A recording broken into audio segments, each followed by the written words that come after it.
Welcome to Trailer Geeks and Teaser Gods. I am your host, Corey Nathan. This is where we get to speak to the brilliant and creative people who make the greatest coming attractions, movie posters, digital campaigns of all time. Really, of all time. So this week is something we're doing a little bit different. I know everybody's enjoying, hopefully going to get to enjoy a long weekend for July 4th as this is coming out. So we'll be back with a new actually, I'm planning something for next week just to reset. A lot's gone on in the industry. So I'll be back next week to just talk to you. A shorter episode next week. And then we have some really exciting things planned for the rest of this summer that I'm sure you're going to really, really appreciate. Getting some of the Hall of Famers, some up and comers, and just talking about all the work that we love in this crazy little industry. I need to mention, I don't need to, but it's fun for me because I love these people. That the program, Trailer Geeks and Teaser Gods, is brought to you by the Golden Trailer Awards. We all love us some Monica and Evie. It is also brought to you by Brent Allen. I can't do it. He does it. Brent Allen Hagel, you know him as Trailer VO Brent. And by Soundstripe, the best royalty-free music for video, ads, and film. And today we're doing something a little different. I've done it a couple times in the past on holiday weekends. I'm bringing something back. It's called ICYMI, in case you missed it. But this one goes back 4 years. I can't believe we've been doing this program for that long. Actually, we go back to 2019, I think is when we first started publishing episodes. But this one goes back to 2021. It's when I talked to my pal Chad Misner. He still gets brought up whenever I talk to people about their favorite trailers of all time. Several of his pieces often get brought up. So this was a really fun conversation for me to have back in 2021. I just realized I haven't hung out with Chad in a while, so I am way overdue to hang out with him. I'm going to hit him up after I finish cutting this together for your listening pleasure.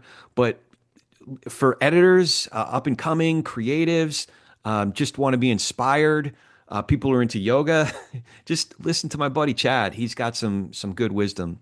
And again, some of my favorite trailers that we talk about on this piece as well. So enjoy, have a great 4th, and we'll come back at you next week with some updates on the industry and the rest of the summer with some great programming.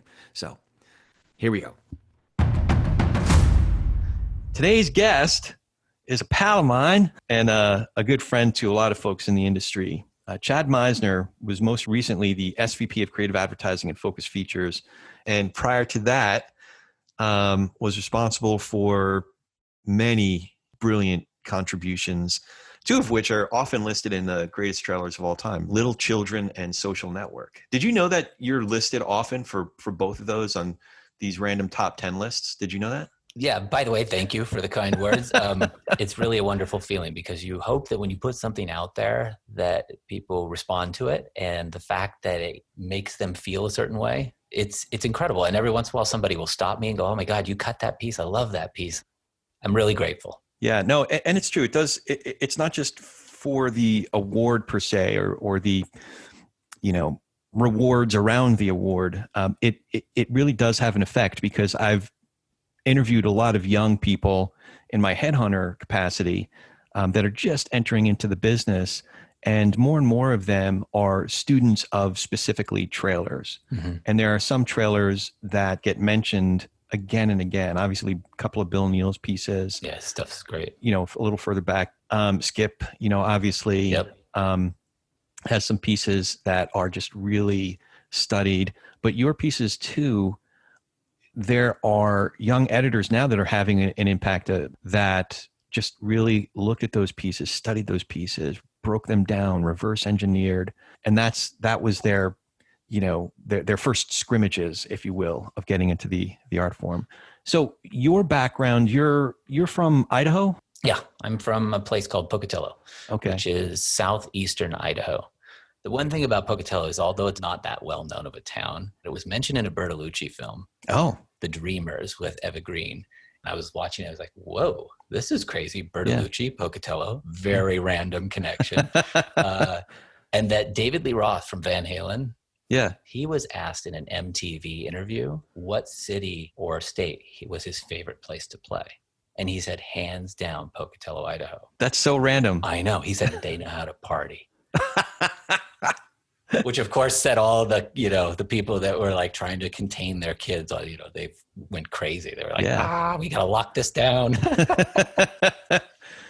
Weren't you shooting film or cutting film or something even as a kid? Yeah, it was a small town. And so I think in small towns, at least my experience was you use a lot of your own imagination and you also figure out things to keep yourself interested. Yeah. My friends and I would go out, we'd make films with like Star Wars figures. We'd go out and we'd shoot films with each other and we'd do fighting scenes. And sometimes we'd punch each other in the face, be like, oh, sorry about that. It was like this kind of thing. And I remember we also had one of us, I think it might've been me, had a Godzilla doll, like this huge, tall Godzilla doll made out of plastic. And so we made a big Godzilla film and it was all stop action, with whatever means that we could make it happen. And then we had those aerosol cans. Oh, yeah. And so you put the lighter up to it and the fire would come out. And so it looked like he was breathing fire and we were melting army men and, melting like these little toy houses that we had. And our parents were like, oh no, this is going to be a disaster. That's awesome. That's like a kid version of what Lucas did to make his first Star Wars movie. It kind of is. It's like you don't realize that you're doing a similar thing, but I think that is something. I mean, we built the mountain because in all those Japanese Godzilla movies, there's always a mountain. So we built the mountain out of mud and dirt and sand and stuff. That's great. I just discovered what the name of this episode is. There's always a mountain. Yeah, exactly. Did you go to film school? Yes. Which one did you go to? I went to Loyola Marymount.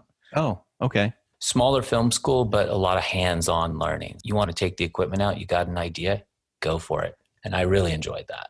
Yeah. And so was editing something that you continued to hone in school? And then by the time you got out of school, you were looking to do that professionally? When I was at home making these home movies, I was editing them. Okay. And we got our hands on some, editing equipment from an old wedding team that was like doing wedding shoots and stuff. Yeah. And so we had equipment that was more finely tuned for editing. So I was starting to learn the editing process there. I was fine tuning it in school as far as like understanding it, but also shooting and directing and, participating, helping my friends out in films. So the whole film process. And then after school, a friend that I went to school with, there was a job at an editing house, like a commercial editing house. And that was my first job in the industry. Which company was that? Funny enough, is a place called Woolen. Oh. Spelled differently. Yeah. Yeah. Spelled differently. I think it was Wollen. Oh. It was a boutique commercial editorial company. Okay. You met our friend Doug Brandt pre Harley's House and pre what was the name of that company? Global Doghouse? Yes. I didn't go right into trailers. I did a lot of other things and jumped around, and that was really exciting. I did stuff for MTV. I did stuff for VH1. I cut some short films. I made some short films. That's crazy. How did you get those gigs? Just like connections and. First, I started with a regular job, and I had two of those. Like you go in every day to the same place, and then I started freelancing. Wait, hold on. So like jobs, like. Here, send this fax for me. Like no. Oh, I got very fortunate. My only job outside of the industry post college was I tested video games. Okay. That could be the best job ever or the worst job ever, I would imagine. It was, in my particular instance, it was the best job ever. Oh, that's awesome. Okay. It was exciting and it was easy at the same time. So it provided a level of difficulty that was just perfect for somebody who just graduated. Okay. You know that you have to get into the real world and you're like, oh no. That's awesome. Yeah. So you bounced around with these jobs and some of them sounded really cool. Tell me again how you got various gigs. Like, was it? So I started freelancing. As soon as I started freelancing, I freelanced for MTV. I did a show called Biorhythm, which is where Doug Brandt and I met. Yeah. And there were a couple other guys that we know that were on that show, right? Kevin Childress was on that show. Childress. Yeah. And so I met both of them there. And that was a really amazing experience. It's a fun show. It's a bio show. They wanted us to cut it fast and do any trick under the sun that we could figure out to make these biographies that are about Chris Rock, Jim Carrey, Jackie Chan, Janet Jackson. I mean, there's so many musicians that we were doing it about, bands. Right. So were you interviewing those people or just going through all kinds of footage and chopping stuff together? It was both. It was a lot of found footage. So it was almost like a collage. And then it was some interview footage our producers would shoot. Were you also responsible for the sound, the music, Yeah, I mean, it's a combined effort, to make a show like that. So a producer would bring in a song, or I go, what about this song? Or we'd get suggested songs from a music supervisor. But a lot of weight was on, here's a lot of stuff, make it great. Yeah. And so you would sit in the room and make it all happen. That's interesting. I didn't talk much about this aspect of it with Doug, but it occurs to me that must have been great practical training as an editor. I definitely agree with that. And I think one of the things that I know that it taught me was a lot about storytelling and narrative, but it really taught me a lot about how do you tell a story with images? We were MTV. We had the ability to use a lot of music videos. Right. So we were using music videos to visually show what somebody was going through in their life, what was happening to somebody in their life. Because some of it we had, but some of it we didn't. So if you had an artist like Chris Rock, who was an awesome one to do, you had some stand up and you had those kinds of things and TV appearances and those aspects of his life. But if you didn't have other stuff, then how do you tell his life through music video images? Right. You're learning a different way of expanding your brain and your whole approach to visual storytelling. Yeah, that makes sense.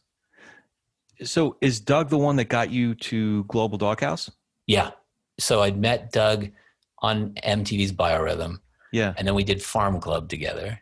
Okay. Oh, Farm Club, was that was that the Jimmy Iovine thing? Yeah. Okay. Farm Club was a really awesome show because it had all the aspects that you would hope for. So we were directing mini documentaries on unsigned bands. We were shooting a live show every 2 weeks. And I was one of the cameramen, following people, shooting dancers, following the stars and getting behind the scenes footage. We were editing live performances, editing the mini documentaries. It was an incredible live music show to be a part of. Oh, wow. It was a really novel idea at the time because people would vote for their favorite unsigned bands through the website, farmclub.com.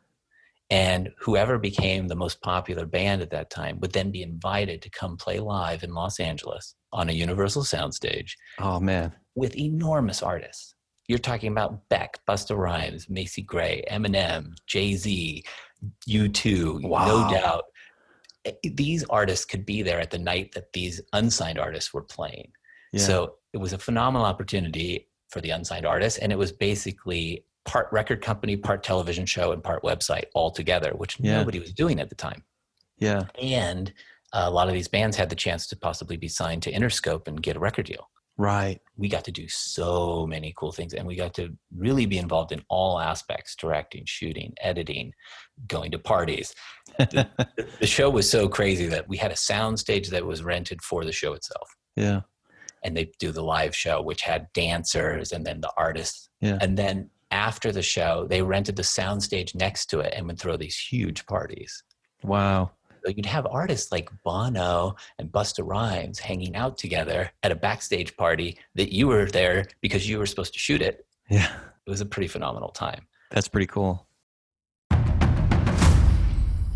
One of the coolest things about doing this program is I get to collaborate with friends of mine, not just friends, but friends who are the best at what they do, like my pal, Brent Allen Hagel, Trailer VO Brent. Brent, how you doing, man?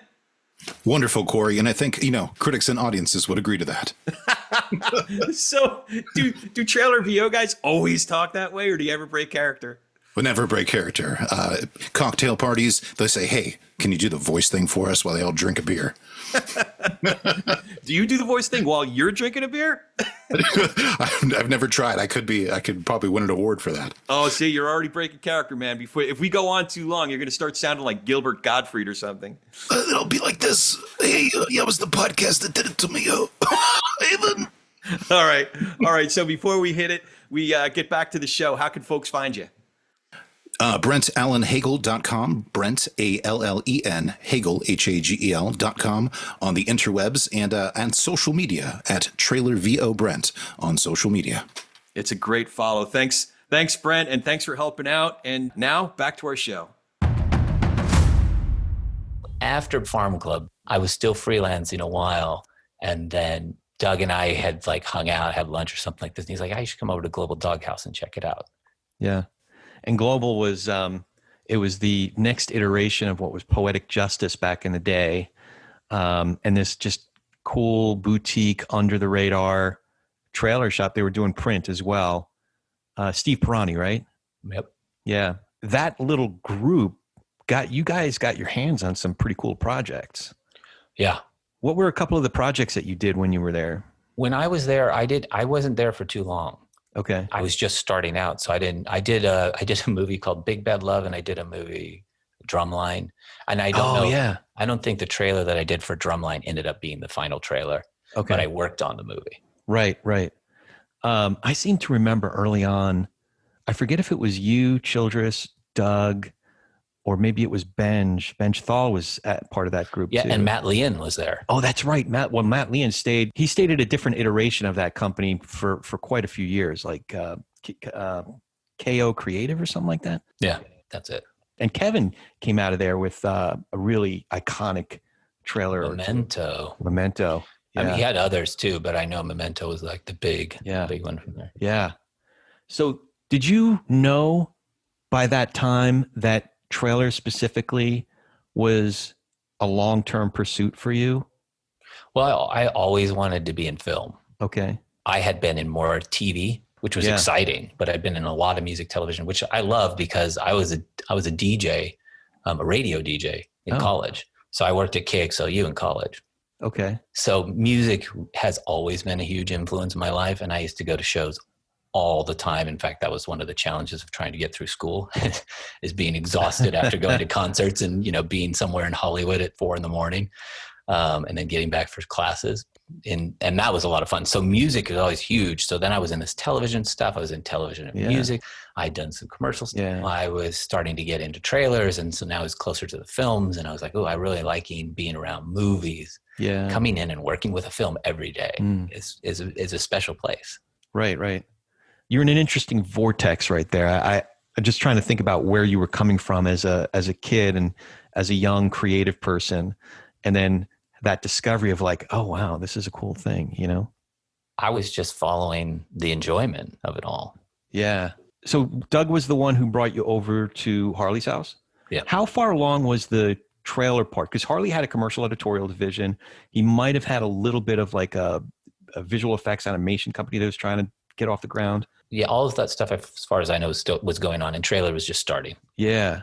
So it was like Doug and was Jamie Bradshaw there, Martin Kistler, obviously. Yep. And Esther. But it was a small group, and everybody was relatively either young in their careers or relatively new to trailers. Not everybody, but it was definitely a younger group. Yeah. What was the attraction to go there? Global Doghouse, like I said, I wasn't there for very long. I didn't do that many projects there. So I was still excited to get into trailers, and trailers are hard to get into. Yeah. Because it is a different language and it does take some time to get used to. And so I was looking to break into it. The cool thing was that like Global Doghouse, for the most part, had more of independent films, and Harley's house was looking to do bigger films. Yeah. And so I really wanted a chance to be on these bigger films, which is what leads to Charlie's Angels 2. Yeah. Films like that. And so I was really excited about that. What is that like? What's it like to work on a big blockbuster? That was part of the reason. And also, Doug was, again, Doug, thank you, Doug Brandt, because he's like, you should come over. You should check this out. So I got to come over, and they were like, why don't you first cut your teeth on this sizzle reel? And so I cut a sizzle reel for Charlie's Angels 2.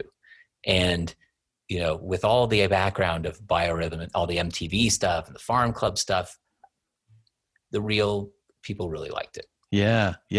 I was curious about that because Charlie's Angels 2 was a big movie at that time, and you were still relatively green.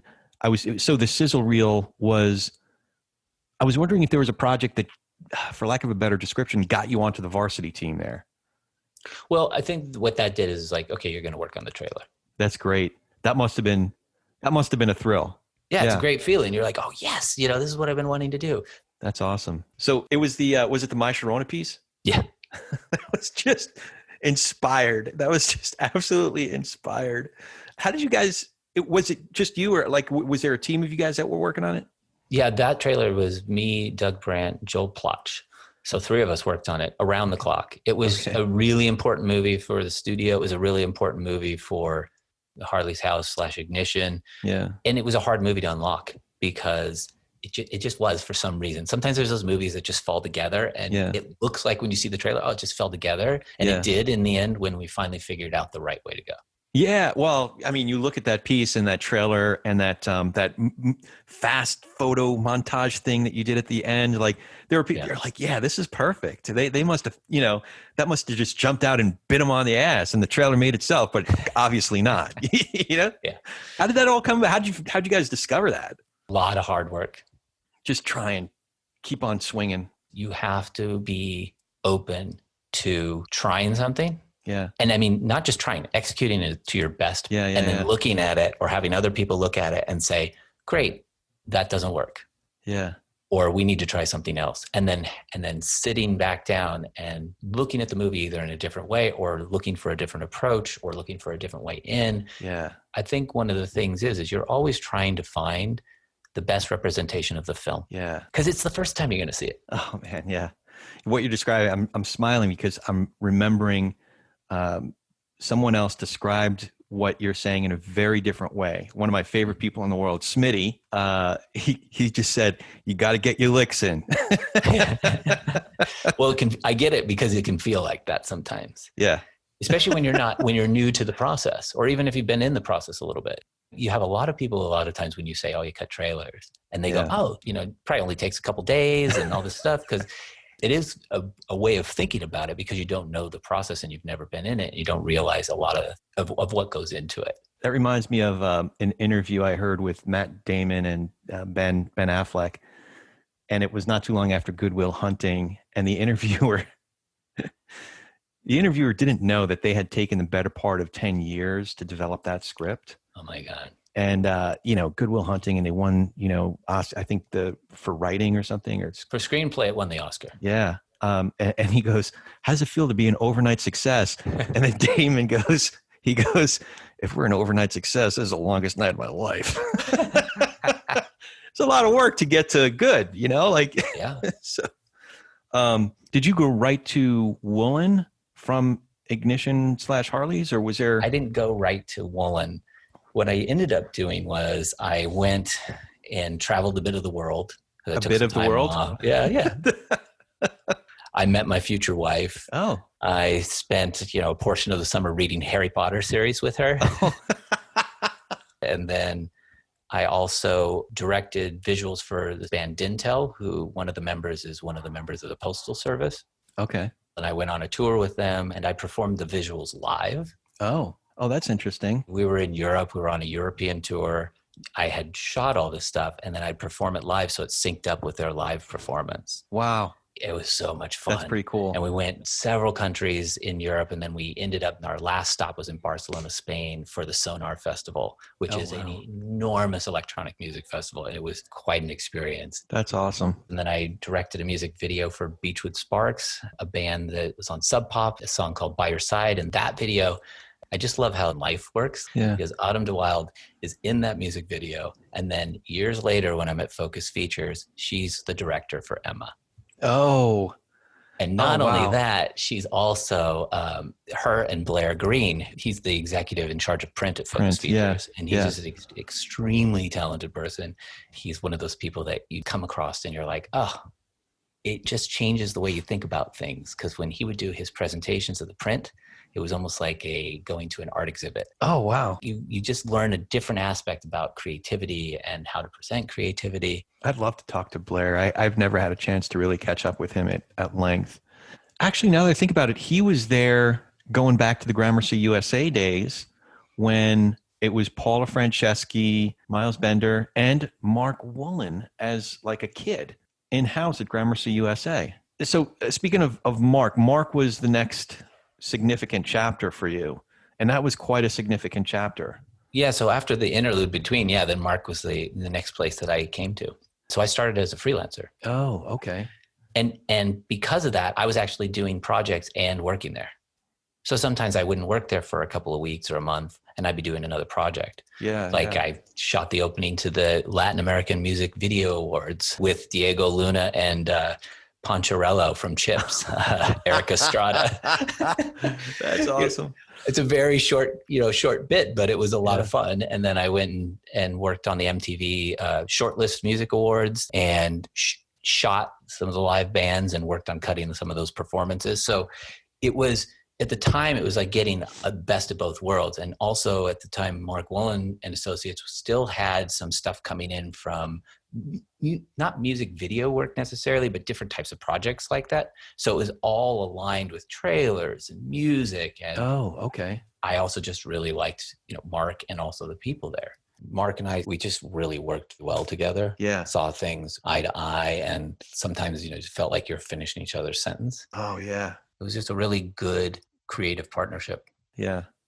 When you settled in there, you got off to a pretty hot start. I mean, I was watching Constant Gardener, Hard Candy, Syriana, Brick. Like, that's just 2005. Like, that's a career for some people. How did you get into it so quick and so, frankly, successfully? I mean, that's one of the things that was wonderful being there, is the types of films that we were getting and the types of filmmakers we're working with. Yeah. I was just working really hard and putting all my heart and effort into it. Yeah. And was very fortunate to be able to look back after a year like that and go, wow. Yeah. I have a couple specific questions about a couple of those early ones. Hard Candy, you seem to hold back for the longest time, like let the tension build. And then when the action horror sequence happens, it happens big and then it's over fast. Yeah. Is that something that, again, going back to the process, that you just, that was your inclination, or was it a direction that you were given to like hold back? Definitely an inclination. Oh yeah. One of the things that I love about trailers is I don't want to know too much. I want to have a feeling. Yeah. Oh, you definitely had a feeling. It was like, yeah, because you allowed it to play out and draw you in, and you're like, and as the audience, I'm watching and I'm like, and. And that sense, that's what we were going for. That's interesting how you create that.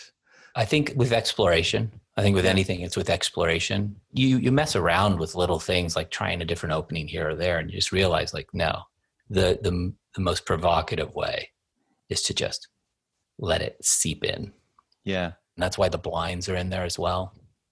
Okay. Because there's something there's something hidden behind those blinds. What is it? And that film has that. There's a mystery that's being solved. Yeah. And then I think on that piece too, I think it was Dylan O'Neill and possibly Ben Jackson helped on that back end montage. Okay. Oh yeah. Because again, it was like hard and fast and like just coming at you. And we definitely want to do that. We want to make a shift. We want to make a contrast, because you want to know that the hero is going to fight back. Yeah. Right. And really finding visuals and sound and any way in that you can communicate that. I mean, in a lot of ways, that's it. We take all those tools to make it happen. Right. Another one I was going to ask you about, speaking of like all those tools. So Brick, if the way I thought of that movie was if Say Anything in Chinatown had a love child, it would grow up to be Brick in 2005. Yes.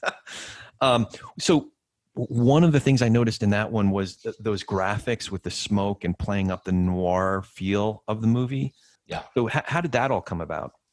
We had an amazing graphics team we connected with all the time on what are we going to do here? How are we going to do this? Yeah. But in that film, you've got a noir detective mystery story that's set in a high school where these kids speak these code words and like they speak in a little bit of a different way. And it's a language that an audience has never heard before in some ways. Right. Like what is the brick? What is the pin? What is the, these words that they're using? And so we were thinking was a creative way to draw the audience in, but also make sure that the audience isn't lost. Okay. Because they are in a different world and the characters know the world so well that they're not going to stop to explain it. Yeah. So we came up with smoky titles. Yeah. The thing that I love about the smoke is smoke has that essence of mystery to it. Right. What's behind it? What's it going to reveal? Right. It was like a metaphor for the rhythms of the film and the mystery of the film. Yeah. Yeah, that's interesting. It's a neat trick.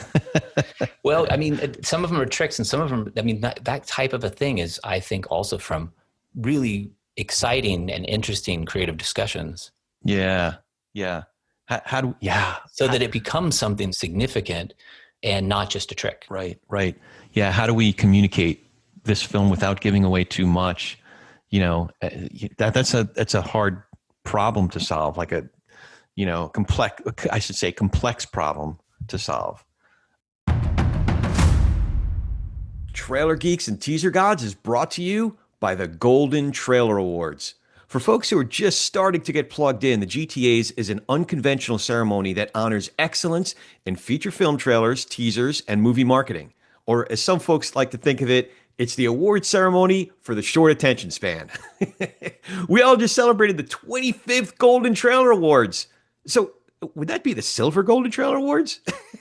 Either way, it was a terrific show. Monica and Evie do such a wonderful job putting it together. Tons of fun, so much awesome work across the board. And mostly, it was just great to be together as a community. So keep an eye out for a number of exciting developments over the next year. Just make sure to stay plugged in at goldentrailer.com for a ton of exciting developments. That's goldentrailer.com. By the way, like looking at your credit list, I'm like, now I know what my film watch list is going to be over the next couple of months. Like, I want to watch every one of them. I was curious about Syriana. Participant was the production company, and George Clooney, the film, you know, one of the producers, actor, obviously in the film. Yeah. Both that company and George Clooney have embraced the idea of using film to engage the culture in important conversations. Yeah. I'm curious if that came into any of the direction that you received for the trailer. It was part of the inherent direction in a way, because it's part of the nature of the film and the filmmakers. Oh, I see. At the same time, how do you still make it entertaining? Because that's why it's a movie and not a documentary. Yeah. It was really a fun challenge. I worked on that with Chris Park. Oh, man. And then not too long after that was Little Children. Just tell me everything. I think Little Children was one of those films that was just an amazing experience to work on. Yeah. We were asked by the director to do something different. So it just freed us up to start on a much more creative exploration. Yeah. Because it was just the train, right? It was just I mean, that was different. Was that obvious from the get-go, or was that something that you discovered along the way? It took some discovery. Not a lot, but it took some discovery. Okay. I wanted to use sound. Mm-hmm. And that sound wasn't even in the film, Yeah. but being inspired by the movie and what sounds it conjured. And then, of course, the train. Yeah. And then as soon as that kind of clicked in, it was like, yeah, we're going this way. Right, right. So you did a full exploration on it, and it just seemed to work. It was a theme that you could really tease out. It's finding that element that all of a sudden it helps you understand everything about the trailer or everything about the movie. Yeah. I may still have to figure out how to get there, but I know how this works now. Yeah. So this might be getting in the weeds a little bit, but if I'm pursuing an idea and then I get to the point of like actually hammering out that idea, sometimes the original idea or the big picture, I lose it and I end up going off on another trail. It's like Orwell wrote an essay on writing. There was one part where he described how he comes up with words. They're like very precious, and an idea doesn't enter in to your imagination or your mind with words attached to them necessarily. It's an idea, but it's an unarticulated idea. And as he describes it, he's very careful to assign words to that idea or that concept, because it needs to be very precise words to accurately describe it. They can't be too cliche, because then It deprives the idea of what it actually is, its full manifestation. But along the way of trying to discover what those exact words are, you might lose a little bit of that, the original idea. You know what I mean? Like, how do you retain that in the process of, like, hammering out the actual concept into a trailer? A lot of time, and you have to be able to step back from the work. You have to be able to step back from the piece and keep asking yourself questions, hard questions sometimes, questions that you don't want to ask yourself, especially if you love a moment or the way that something's happening in a trailer, but asking if that's actually the best idea for that piece. To your point about stepping away, I was just talking to somebody about B-Rock, Brent Roxwald's process, and just his habit of just, he can't be in his bay too long. He's got to step out. And, part of it is just allowing his brain to reshuffle, Yep. It's my process as well. I think that a lot of the work is done outside of the bay. That's interesting. Well, you obviously had a great long run there. There's so much I could talk, so many pieces I could talk about.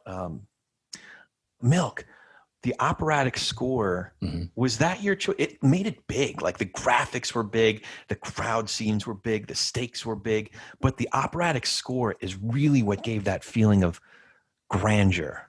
I worked on that with Margareta Schiappa. Oh, yeah. And she is an incredible editor and an amazing person. Yeah. And that was one of those movies where we needed something to move you and also to just grab you from the beginning. Yeah. His life story is operatic. Yeah. It's his epic battle. Yeah. There you go. So the music is operatic because his battle was an epic battle. It is operatic, what he was doing in his life. Yeah. Another one where the music caught my attention, but for a different reason, was The Wrestler. It was right around the same year. And it starts a certain way, the way you'd think a movie about a professional wrestler would go. And then the Bruce tune kicks in. Yeah. And I mean, part of the reason is I just got to bring it. Anything that involves Bruce, I got to bring it up. But no. He's great. But what it did was I got a sweetness and a melancholy from that trailer. What I was curious about was, how hard was that to convince the studio that you could sell this movie on melancholy? I think a lot of times what happens is decisions come out of discussions with the studio. Yeah. Because that's one of the things. Mickey Rourke had been out for a while. Yeah. And been in films for a while. And so here comes this resurgence, and he looks and is in a different role than I think anybody's seen him in. Yeah. And he has this vulnerability to him. He's a good guy, he's charming, but he's messed a lot of things up in his life. And he's on a journey of redemption of his soul. Okay. And the Bruce song exemplified that. Yeah. Yeah. We probably tried several different songs in that back end. And I can't say that Bruce was the first song that came to us. I cannot remember. Bruce should always be the first. Yeah, exactly. And I think the one thing that we did know is we were hoping that we could find a song that could actually take you through most of the trailer, because we felt that was an important feeling to have, that you needed to feel like you never got untethered. Right. And so that we knew. And then it was about finding the song. Yeah. Yeah. There was another one right around that same time, 500 Days of Summer. Yeah. That was Mark Webb's first big film, wasn't it? Yeah. It was such a unique movie too, like the illustrations. And remember how you opened it up with like a classical narrator? Was the narrator in the movie? Yeah, that narrator was in the film, and it was so fortunate because he is different than your typical trailer narrator. Yeah. And it put a special feeling into the trailer that you just wouldn't have had otherwise. Yeah, because I was thinking it wasn't like a classic, Don LaFontaine type narration. It was more of like a storyteller narration. That's interesting.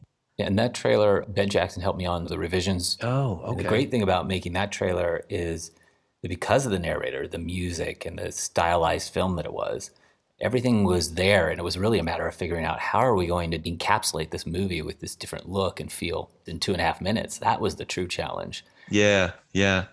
Mark, I knew before he became, very established director. He was the most... we did a few plays together in the mid to late 90s. We did this great original translation of Three Sisters, the Chekhov play. What I noticed about how he approached the developing the role, and then even in the once we got to performances, it was all in service of the other actors he was on stage with. There was something very unique about his presence on stage. He would do something different to get a reaction out of one of his fellow actors. Or he noticed sometimes technically you're on stage with somebody that just completely is lost and you can see it. And he would pick up on that and do something, to save the other, his partners on stage. He was so giving in that way. Yeah. One of the things that I always found, that concept of putting your attention on the other person. Yeah. And if you could do that fully. Oh, yeah. Which is what I think you're describing with Mark, he was doing in that moment. It is incredible, not only what you're able to give to the situation and to the people, but it's incredible how it shifts the way you are in the whole experience. That's interesting. Yeah. Yeah, that's cool. Trailer Geeks and Teaser Gods is brought to you by Soundstripe. So if you're an editor, a producer, a creative exec, a music supervisor, or even a podcaster like me, if you're a content creator of all stripes, if you will, and you're looking for the perfect library of music and sound effects, check out Soundstripe. With over 10,000 high-quality tracks, including music from Grammy-winning artists, Soundstripe makes music licensing hassle-free. Believe me, I've tried it. I've been on there. I've navigated around. It was really terrific. It was really easy to use. So with a simple subscription, you get unlimited access to a vast catalog, downloadable stems for creative flexibility, and AI song editing to customize tracks effortlessly.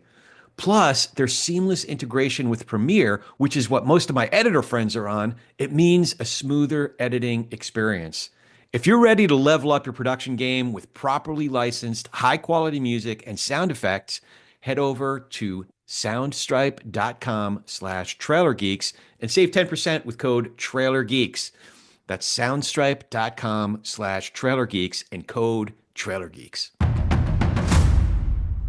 Another one where a song really jumped out at me. Part of it was just like thinking, how did they get that song? Like, how hard was it to license that song? Where the Wild Things Are, that Arcade Fire Wake Up piece. Yeah. That came with the trailer, or did you guys find that? Jen Horvath had cut the teaser, and she had that song in the teaser. Jen Horvath. So if I ask you about those graphics, those like hand-drawn looking graphics from the that hand-drawn piece? graphics were in the teaser. Oh, man. We saw the teaser and like, oh, this is great, because there's a style here with the graphics that's already really beautiful, and the song's great. And if everybody's in for using the song again, which could become the theme of the campaign, because it's such a great song in Arcade Fire. That's my favorite album of theirs. I so wish Jen would come on here. The number of times that she's been mentioned by Barbara and Eric Archer, and she's so talented. Yeah, her work, it's like, there are a few people who do their work and it's such great work, but it's also work that other people who care about the craft like study and are like, oh shit, what just happened? What just happened to this art form? She's an incredible person and an incredible force in the industry. She sure is. Obviously, the other one I got to pick your brain about is Social Network. So whose idea was it? Was that chorus version of Creep? That wasn't totally intuitive for that movie, especially like the tone of it. It shed a completely different light on that movie. Mark had that song in his iTunes for like 3.5 years. And I remember he's like, I know someday this is gonna be great for a trailer. Oh wow. And he brought it in and I heard it and I was like, I'm still a huge Radiohead fan. Sure. We were like, oh yeah, let's do man. that. So did the discovery of that music drive the rest of the piece for you? Yeah. Oh man. One of the great things about music is it can unlock a piece. Right. Some folks have described the script that way. It's like the skeleton upon which they build the paper mache or whatever, you know? But others have described music that way, where it's that theme that gets them in that place. Yeah, I think it can basically, it can anchor everything. Yeah. I never would have thought of that piece for that movie. But seeing it and how it gave a different dimensionality to the movie. How do you go about that? How do you put yourself in that place to let ideas enter in? It's the inquiry, the constant inquiry and the constant questioning. That's interesting. The constant inquiry, as opposed to coming in with a whole set of answers or something rote or a specific structure that always works for you. Yeah. I don't know. Maybe that can work on certain movies or certain genres, but it's a constant inquiry is what you're saying. I feel it is. And through that process, you discover things. And through that process, I think you allow for possibilities to reveal themselves. Right. Yeah. And I guess if you're in an environment that nurtures that conversation, it really does help, because I've been in a couple different rooms that have very different types of dialogue. Mm-hmm. One is, what's coming to mind is that, famous rule for improvisation, the yes and rule. Yeah. And that's really collaborative. You build upon an idea. There are others where it's the competition of ideas. Like, yeah, that might work, but I think this will work better, that usually ends up becoming one person's vision. Obviously, I gravitate toward the former, but I think there's so many different ways for people to express themselves. That's why I think relationships last a long time when you find people that you really work well together with. Yeah. But that's one of the things that I'm always very interested in is how many ways can we look at this? Then you can start to pare back. But there's such a spirit in the explosion of ideas. Yeah. And with that rule, like you're saying, the yes and, like I feel like you got to keep that going. You got to keep that spinning and just like fuel it with life. Yeah. Yeah. How do you say his last name? Alejandro Inarritu. Yeah. Was he involved in Beautiful? He came, he sat in the bay with us. Yeah, it was great. Oh, wow. I really enjoyed working with him. He has a fiery passion that's just infectious. That must have been awesome. How do you, what is your process on a movie like that? Is it like, is it a thought process, or is it more of like an inspiration process? Like taking the movie, taking the script, put your mind in a place that it can just receive inspiration, not to be too ethereal about it. For me, I have to allow myself the time and the space. That's interesting. I used to take some time, step away, maybe take a walk. That space that you allow yourself to be creative and turn things over and not necessarily go with the most logical instinct. Mm-hmm. I've seen the movie. I know what it's about. Yeah. And now I got to, in a sense, be with it. It's funny because there are certain movies that a studio might be afraid to market it for what it is because they're afraid it won't reach enough of an audience. So, there are a dozen of them that I could point to and say, these were really good movies, but I know those conversations on the studio side are like, well, is there an audience if we market the movie that is there an audience for it? Do you just like decide to embrace a good movie for what it is and trust that the audience is going to dig the essence of it that you're giving them in the campaign? I don't know if what I'm asking is clear. I think that this is why it can be a challenging job.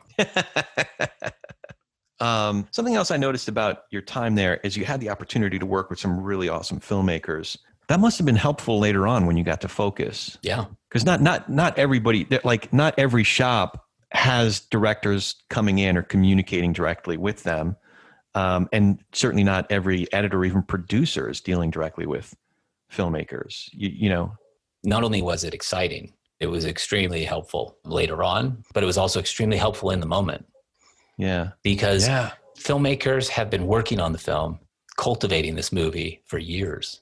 They're the direct heartbeat. Yeah. The deepest dive into what the movie's about, what the character's about, what's the intention behind the film, what are the themes, and to be able to have those discussions and to be able to get into that level of depth, it's an incredible experience. And then you get to meet some of the people that are your heroes.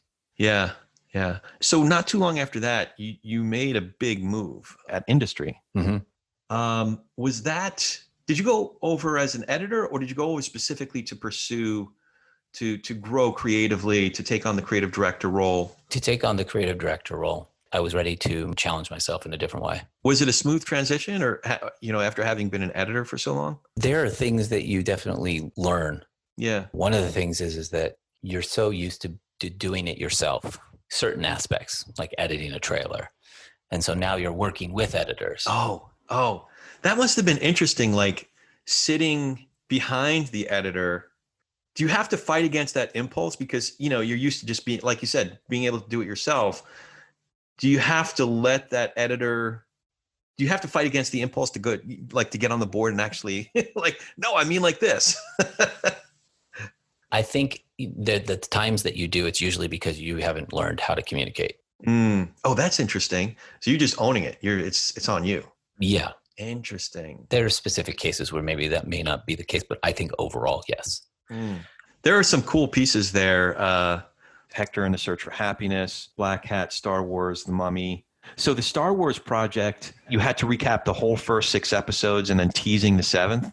Yeah. So what happened is we were tasked with, how do you make a trailer that's 11 minutes long, that's teasing to the 7th film? And it had to tell the story in a way that if you weren't a fan and didn't know anything, you would understand. Right. But if you were a fan, it wouldn't make you go, why am I watching this? So it had to intrigue both audiences. Right. It did play in the Disneyland parks. Oh, wow. To distill all the movies and also to immerse yourself in the Star Wars landscape that way was so much fun. And what I really like is I love the challenge of stretching the way that you do things normally, or stretching your boundaries of what you think is possible. Right. So to distill all the movies and also to hold somebody's attention for 11 minutes, granted, it's Star Wars. So yeah, it's a lot of help there, but still to be able to do something that not only is entertaining and gets people excited, but that can weave. I mean, Star Wars is a very complicated story if you think about it. Yeah. Especially over the 6 films. Yeah. It's like Odyssey and Iliad, all, Yeah. Just, I think he was overtly trying to create a whole different mythology. So, which I think he did. Yeah. Yeah. So how did the job at Focus come about? They called me, and that's how I found out about the job. And so then I went in and had an interview. And I was like, oh my God, I really love this studio and what they bring to the table. And then to work there, it was a dream come true.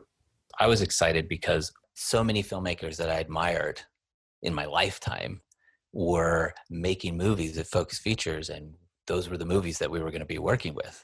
Yeah. So you're working with Wim Wenders, Spike Lee, P.T. Anderson, Jim Jarmusch, Jason Reitman, Todd Haynes, Morgan Neville. So many of those directors had made huge impact on my life and on the films that I'd watched. And somebody like Wim Wenders, Wings of Desire.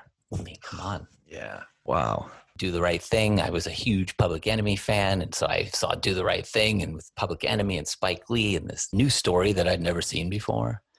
And you had Paul Thomas Anderson. Yeah. To work with those filmmakers and hear firsthand what their feelings were about the film, passions that drove them, aspects that they loved about it, and to collaborate with them on a campaign.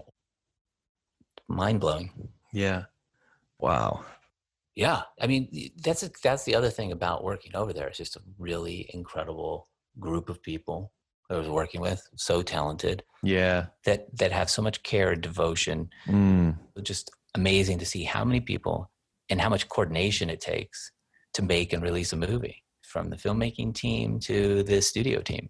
It's a revelation into the process. Yeah. And the devotion it takes from everybody involved. Yeah. So working with Paul Thomas Anderson on Phantom Thread. Yeah. I mean, wow, that was another piece that really balanced restraint and tension, unexpected breaks of like moments filled with life. There was so much expressed in a chuckle, and you allowed that to happen. that's one of the aspects that I think even when you're watching it, you weren't expecting that, and it catches you by surprise, and it makes you feel that way. Yeah. And so how can you draw that out? And I Yeah. think that's one of the things that was exciting when you're working with somebody like a P.T. Anderson. You can talk about that. Like, well, how do we get that to happen? How do we highlight that? Right. Right. Yeah. Yeah. I guess you do set the context for it. You build up to that, even with that subtle, like that piano string that starts over the course of the first part of it. So you set up and allow for those moments to just like really stand out. The subtlety, the powerful subtlety of that. Black Klansman. I would be so almost afraid to be like, Spike Lee is like, he's so prolific. He treats it as an art and important contribution to the culture. Like, here, dropping that. How closely did you collaborate with those guys, Jordan Peele and Spike Lee? More with Spike. Yeah, there were some like imprints on that trailer that I'm like, I wonder if that was Chad or if Spike just like gave that to him as a gift. There was that graphic that showed up really quick. Disjoint is based upon some for real shit. That's Spike Lee. Total Spike, right? Yeah. And I say it as, like just in such awe. It was really incredible to collaborate with him. And also just the film, so important to be a part of that and to be a part of it at the time. Oh, yeah. The fact that this story had never been told, to be able to work with Spike on that movie. At that time. During that time. Fuck. Priceless. Yeah. Well, it seems like you had a few films that were like counter programming to what we've all been subjected to in the real world these last few years. Black Klansman obviously is one of them, because you put it right in there. America first, you put it right in there and just like a little bit in your face with it. But also, Won't You Be My Neighbor? Yeah. Served sort of the same purpose in their own way. I love that film, Won't You Be My Neighbor? Yeah. And what an important message for the time. Yeah. So you have those two films. Yeah. Doing it in different ways. Harriet. Yeah. I mean, and that's one of the great things about working there as well, is the movies that are being made.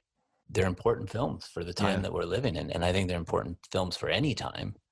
In its own way, Darkest Hour too, because you saw real leadership, again, counter programming.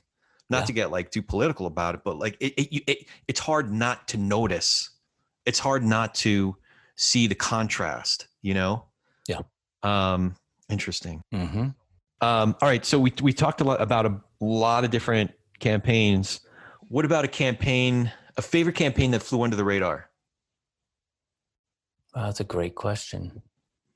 I didn't tell you I was going to ask you that, did I? Well, it didn't fly under the radar, but Black Swan. Oh, yeah. I mean, the Darren Aronofsky, what was it about Black Swan that really, that you have a soft spot for? That was a challenge to say enough, but not say too much. Yeah. That's one of the things that I love about trailer making. How do you stay connected to the story, but how do you not give it away? Right. How do you entice? And at the same time, how do you make sure that you leave something to be discovered and excited about when you see the movie? Yeah, it's striking that balance. You certainly, I mean, it worked for me. What about favorite trailer, not necessarily your own? That's a hard one for me. I think there are trailers that I've enjoyed over time, but I don't know if favorite trailer. I loved Serious Man trailer. Oh, that's interesting. I would not have guessed that. The Coen Brothers movie. Yeah. And then I think the original Alien. The original one, I think that was Greenberg, Robert Greenberg. Yeah, that one is just, for the time especially, it's excellent. Yeah, that one really stood on its, because trailers were being made then, but there was kind of a formula. Yeah. And I really love the Royal Tenenbaums piece. I love the poster for that movie. The poster is so great. But that had that like unmistakable oven dry humor that you can only get in a Wes Anderson, and they just owned it. They totally owned it. Yeah. What would you say are your secrets to success? I think a lot's been said about it, so I don't know if there's new stuff to shed on it. I think authentically being yourself. How do you stay connected to who you are? in all of it, Mm. which sounds simple. And It's not actually, because even knowing who your authentic self is. But that's it. I think that that's really important, because the decisions that you're making, the way that you are with people, who you are is what actually brings out the uniqueness that you bring to the table. Yeah. Yeah. What about a loss, a mistake? Oh, yeah. For me, that was Babel. Oh, I just remember we worked so hard to try to unravel that movie. And I remember seeing that piece, and it was just like, yep, there it is. Mm. You just saw all the things you struggled with be solved. Interesting. And was that before? I forget when he made that, because that was before Beautiful. It was.